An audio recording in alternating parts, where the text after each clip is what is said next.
Good morning, students. Our topic today is center of gravity. It's connected to yesterday's topic. Today's topic is equilibrium of body. So, center of gravity is equilibrium of body is prerequisite of center of gravity. So, let us proceed. Definition of center of gravity. Center of gravity is defined. Right. Center of gravity of a body is defined as the point through which the weight of the body acts vertically downward. This simply means the point at which all the weight of the object is totally concentrated. The weight of the object, where you can get the total weight or total mass of the object, is at the center of gravity. If you look at the diagram on the screen, you notice a point G. That point G represents the center of gravity of that object. So let us examine the position of center of gravity for some regular uniform bodies. Every object has a center of gravity, including human being. Example 1. A uniform rod has its center of gravity at the midpoint G of the length of the rod. That simply means when you have a meter rule of 100 centimeter, the center of mass of that meter rule is at 50 centimeter mark.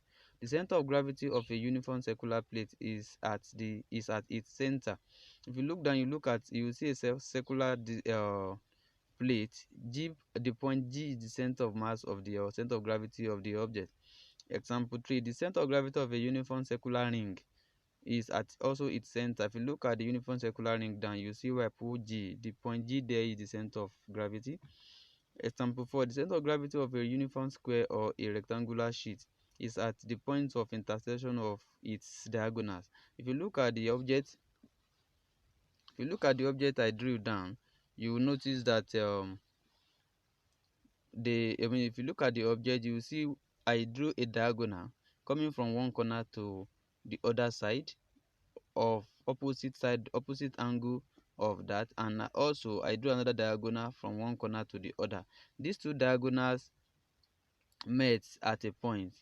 So that point where these two diagonal met becomes the center of mass of this uniform rectangular sheet. So also, the last example there is the center of gravity of a uniform rectangular plate is at the intersection of the medians. What do I mean by medians? If you look at the triangle I put down here, the corner of this triangle is labeled ABC. Then to get the median, how do we get the median? You are going to draw a line from each of the angles. So let's start from angle B. Draw a line from a line from angle B. This line from angle B will bisect angle B into two equal parts, and at the same time will bisect line AC. Also do the same thing. Draw a bisector line from angle C, which will bisect line AB, and at the same time bisect angle A. The line from angle A will come down through the intersection of the first two lines drawn from B and C to point Y. Now, how do you get the median? So the point at which these three lines meet is the center of gravity of this triangular object. Now, how do we do this mathematically? The AG, if you look at it, I have AGY. The line from A, the center is G and the other point is Y.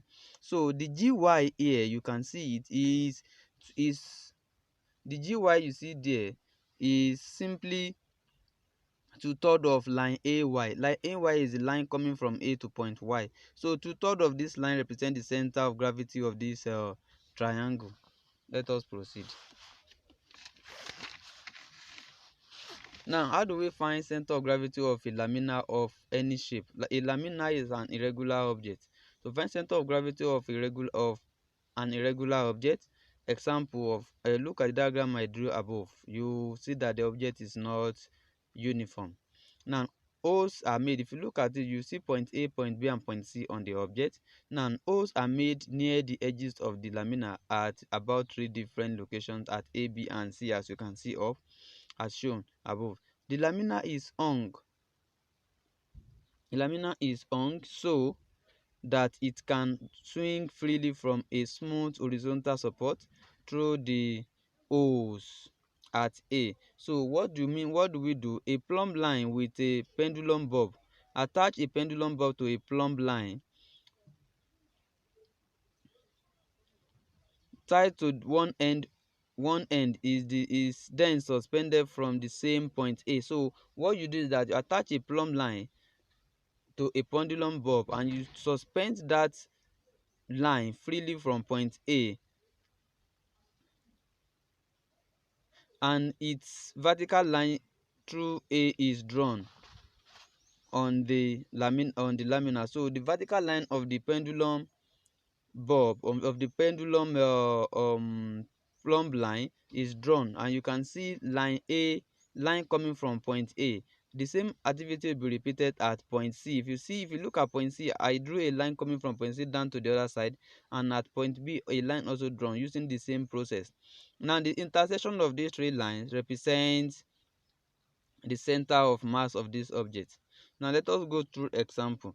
A uniform this example is helping us to learn how to calculate mass of an object instead of using scale to weigh a meter rule. A meter rule is a long object. You cannot easily weigh to get the actual weight of it or mass of it. So we can use this method of center of mass to get the mass of a meter rule. So this example is telling us that. So let's look through this example. A uniform meter rule balances on a knife edge. You know what a knife edge from our previous class at the 55 centimeter mark, which means when you place this meter rule at 55, when you place this meter rule on a support at 55 centimeter mark, the meter rule will balance when a mass of 40 gram is hung from the 95 centimeter mark. So the support that you see there at point P from the 0 point of the ruler to that point P is 55. That is the balance point. Then the other side from the P to the other end will be 45, as you can see, to make 100. Now a mass of 45 grams is suspended at 95 centimeter mark. You can see that on the screen, and the mass 40 gram is converted to Newton by dividing it by 100 and times it by 10 will give you 0.4 Newton. Now let us use our principle of moment. If you look at where will the weight of the object be? The meter rule. The weight of this meter rule be at the 50, as you know. It's already been said earlier on. So the weight of this meter rule is at the point 50. So that is why you see a line pointing down with an arrow pointing at W. So that line is coming from point 50 of the meter rule. So you can see that there.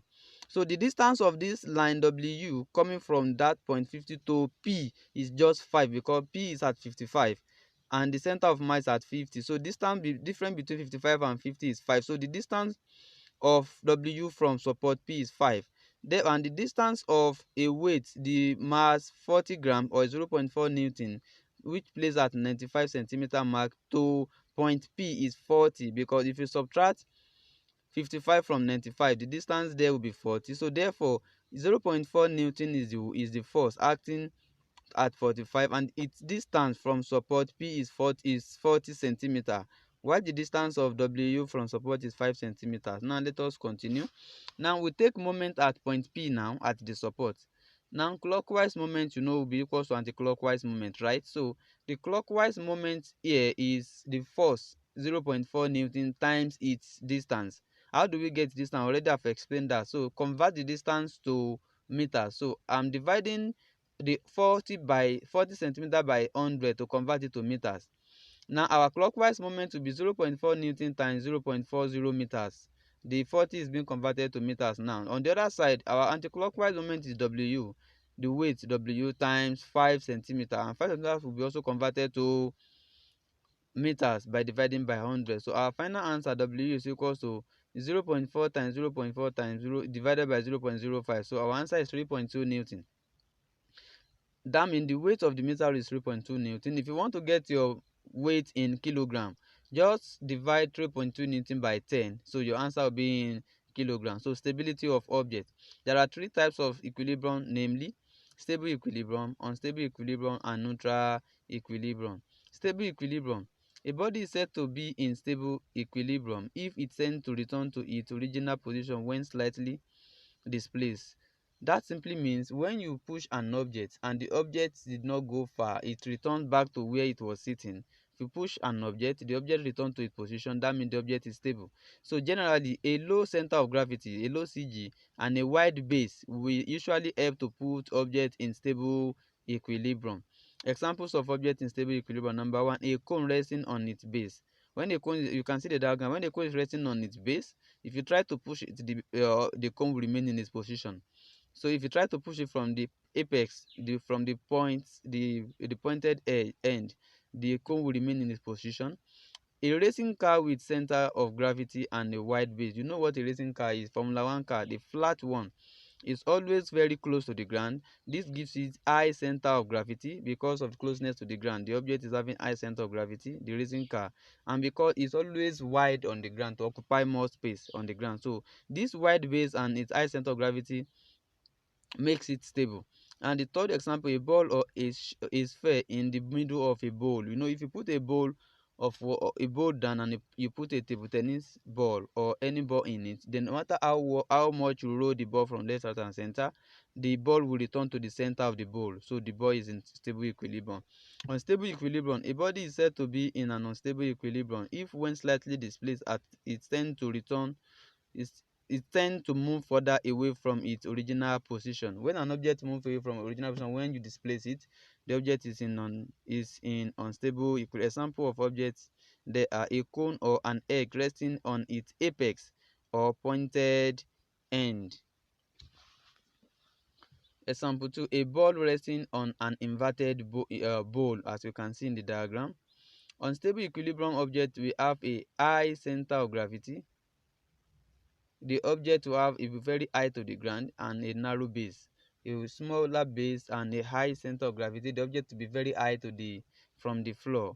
That means a third person is having low center of gravity while a short man is having a high center of gravity.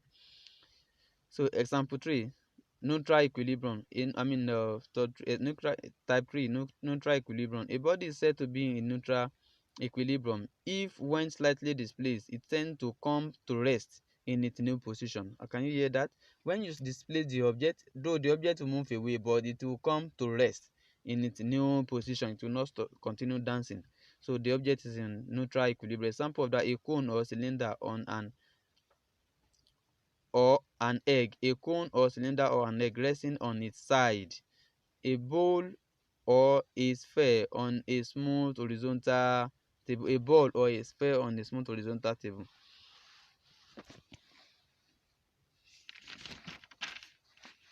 We're almost done with the class. Another example: a rectangular block has a height of 18 centimeter and a square base of of side 8 centimeter. It's displaced with its base on a rectangular base, so that one side of the square is parallel to the edge of the board. Then when the board is tilted about one edge, it makes an angle alpha with the horizontal when the block is just about to topple over. Calculate the value of alpha. Now you can see the diagram. From that, this diagram is interpretation of the question. You can see the object, a rectangular block, is sitting down comfortably. Then this rectangular block is slightly pushed, and then the second diagram is showing the rectangular block being slightly pushed. When it's slightly pushed, its center of mass is at the midpoint. The height of this rectangular block is 18. That means its center will be at 9 cm, isn't it? I believe you understand that. And its length now is 8 centimeter, while the height is 9 centimeter from the center of mass. So if you cut this thing out, cut it out from MGA, cut MGA out, you see that you have a right angle triangle. And then since the base is 8, half of the center is 4. That is why MG is 4. If you divide 8 by 2, you have 4. So MG is 4. Then the midway from A to E, half of that is 9. And then you bring it out 9 and 4. Then use your formula to find alpha. Already you know sin theta is opposite over hypotenuse, but sin theta cannot be used. So hypotenuse is AG, which is longer. So you only have adjacent and opposite. So use tan theta. So tan theta is opposite over adjacent. So when you do that, you have tan 4/9. So our answer is 24. So that's all for the day. So your assignment is there. So go through it, submit your assignment before the next class.